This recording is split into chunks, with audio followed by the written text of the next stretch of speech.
তুমি যুবসাথীর form fill up করবে না? আমি আজকে করব। আমাদের হবে না। কেন?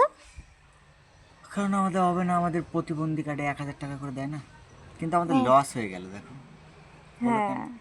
যে যারা প্রতিবন্ধী আছে তাদের 1,000 টাকা করে দেয়, যারা মাধ্যমিক পাস রয়েছে, যারা যুবসাথী ফর্ম ফিল আপ করছে তাদের আবার 1,500 করে দিচ্ছে, যারা আবার লক্ষ্মীর ভাণ্ডার পায় তাদের 1,700 করে দিচ্ছে।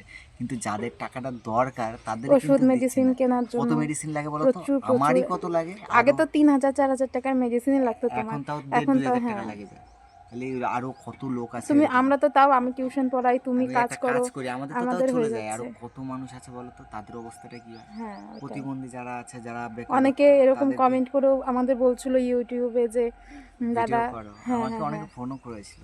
তো এটা অনেকে ঠিক না, সামনেও জানো তো? ধরছে যে সবাই যারা সুস্থ সবল তাদের এত করে দিচ্ছে আর আমাদের এত কিছু মানে খরচপাতি হয়, হ্যাঁ, আমাদের এটা সরকার দেখছে না, এই কারণ আমরা তো এটাই হলো মেইন স্বাবলম্বী না। ব্যাপার। ওনাদের কথা হচ্ছে আমরা তো স্বাবলম্বী না, আমরা কোনো কিছু করতে পারবো না, আর এইটা অন্যরা তো এইটা সবাই। হলো একদম ঠিক। এই যে হ্যাঁ মানে মানুষ কি বলতো, যে প্রত্যেক মানুষকে মানে আমাদের এই প্রতিবন্ধী যারা আছে তাদের নিয়ে অবশ্যই ভাবা উচিত হুম, সরকারের। কারণ 1,000 টাকায় কী হয় আজকাল? কিছুই হয় না। ওটাই। আর চাকরির সুযোগ সুবিধা প্রতিবন্ধীদেরও নেই। এরকম করতে পারতো যে যুবসাথী না করে যদি এক একটা ঘরে চাকরির ব্যবস্থা করতো, হ্যাঁ, ওরকম ওরকম কোনোদিনই হয় না। মানে চাকরির ভাগটা পরিমাণটা একটু বাড়িয়ে দিতে হতো। চাকরির পরিমাণ না, চাকরি, সরকারি চাকরি সবাই পায় নাকি? সরকারি চাকরি সবাই পায় না।